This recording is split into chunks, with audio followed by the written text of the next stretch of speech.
So I'm guessing you want to land bigger and better clients. Well, stay tuned because we've got 7 surprising tips for you coming right up.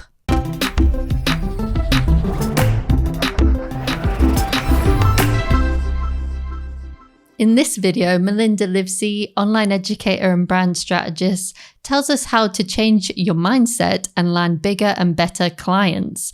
This is actually taken from episode 92 of our podcast. So if you'd like to hear the full interview, then do check out the link below this video. Let us know in the comments which tip you're going to take away from this video and implement into your business. Make sure you stick around all the way to the end because Melinda shares with us some social media tips and how she actually enjoys the process of posting online. If you're interested in getting your next client in just 5 days, then do make sure you check out the link in the description below to our free course as well. I'm a brand strategist and educator, and I started out as a graphic designer and then moved into the world of brand identity. And then from there moved into doing brand strategy. And now I teach other designers who want to make that switch into brand strategy how to do the same thing. But when I was doing design, when I had no clue what brand strategy was, I also came into my work very focused on myself. I was very focused on design and making the design just amazing. Just something that I would be proud of, something that I'd be proud of to put in my portfolio. And I know that not every designer has this experience, or animator or creative has the same experience, but that was a huge mindset shift for me, was to go from the work is about me, or I need to land this project. I need this one to be my dream project. I need to make it great for my portfolio. And I had this focus that was so self-focused. But then the huge mindset shift for me was when it got flipped to the client.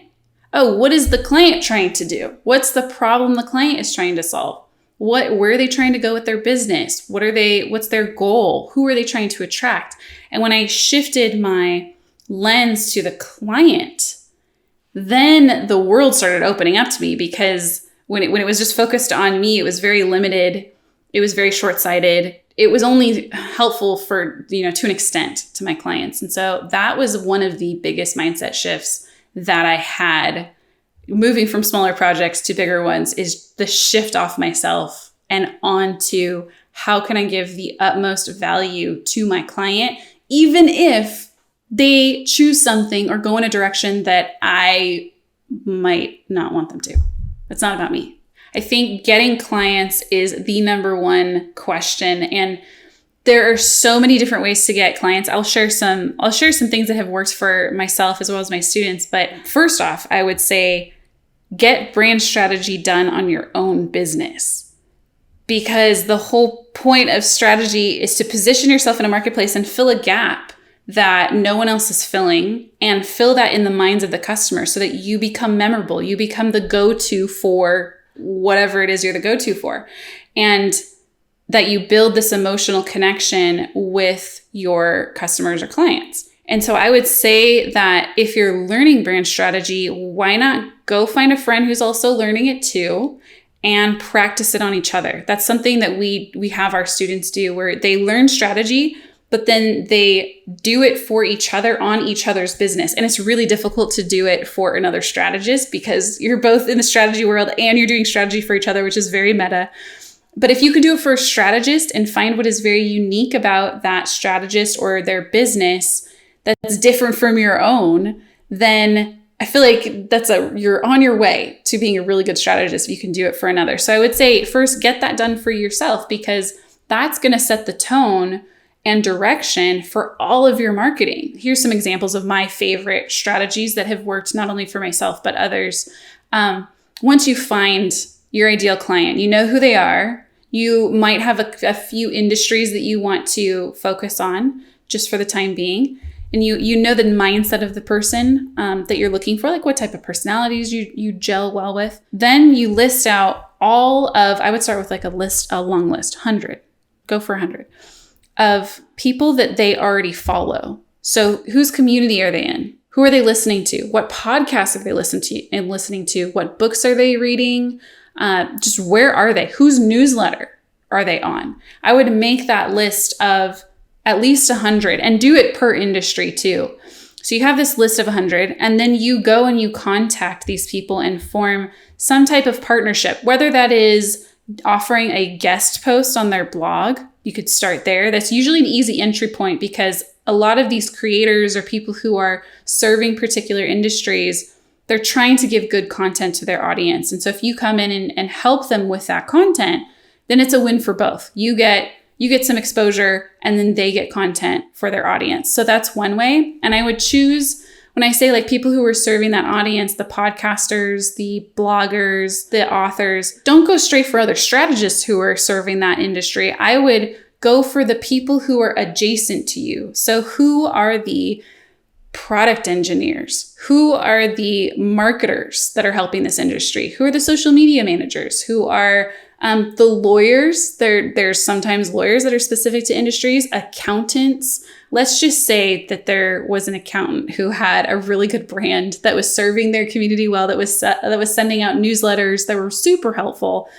You could approach this accountant, let's say, who's helping small businesses and say, hey, I have this thing that might be really helpful for the businesses that you serve. It's not something that you do, but it would be helpful for them. Would you be okay? Would you want to set up something where I teach a workshop for your audience? So then again, they're giving extra value to their audience or their people, their customers and clientele.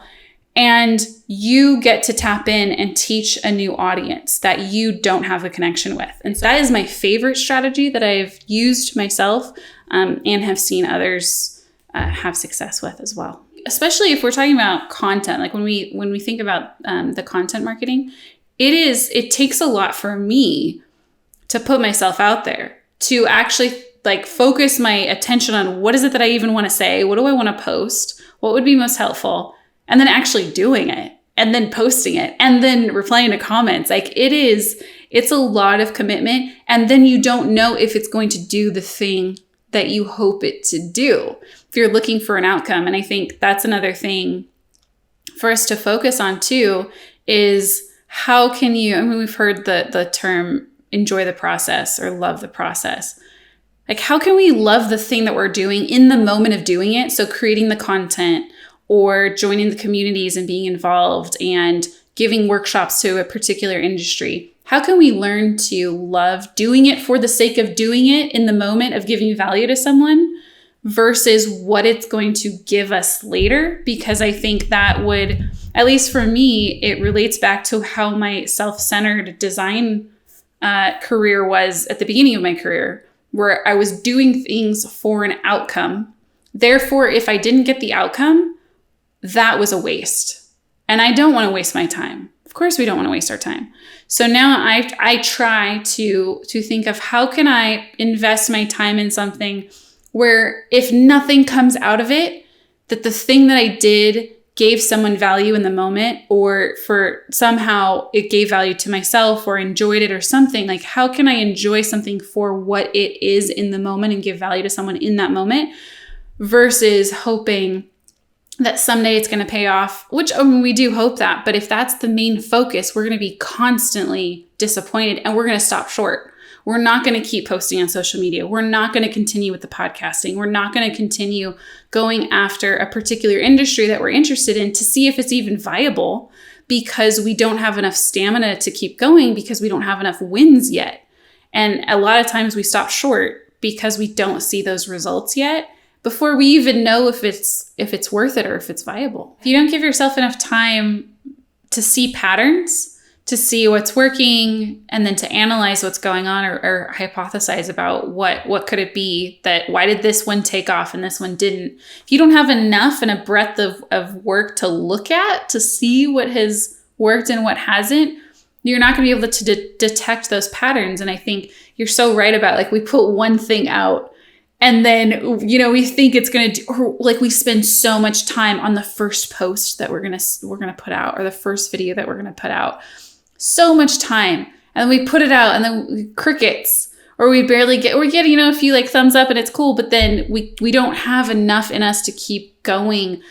And I really try not to look at the numbers or the analytics when I'm as I'm posting. I try to look at it like after a month of me, because I'll go in waves of posting on social media, and I'll do like 1 to 3 months at a time. And then I'll look at the analytics and be like, okay, why did this one spike? Why did this one take off? Why did so many people share this? What's going on here? And then I start gathering evidence to either support or deny the hypothesis I had, so I can think, okay, this is what really works well for my audience. I can do more of this next. But if you don't do enough and experiment, like you're saying, how are you going to know? Are you going to know to even what to do next? It's going to be full of assumptions, and that's not going to get very far. If you're watching this at the time the video is released, we just launched our Freelance Mastery Bundle for Black Friday. In this bundle, we're giving you access to our Client Quest course, which helps you to get regular high-paying clients. We're also giving you our yearly planning workshop. So I'm going to be working with you live in January to plan your year and make sure that your 2022 is going to be awesome and you can achieve all your motion design career goals. And we're also going to give you access to our passive income workshop for motion designers. So in that workshop, I teach you how to create alternative revenue streams for your business so you don't solely have to worry about where your clients are coming from. Do make sure you check it out because it's going away on Monday, the 29th of November at midnight Pacific time. Make sure you check out the link and I'll see you next time.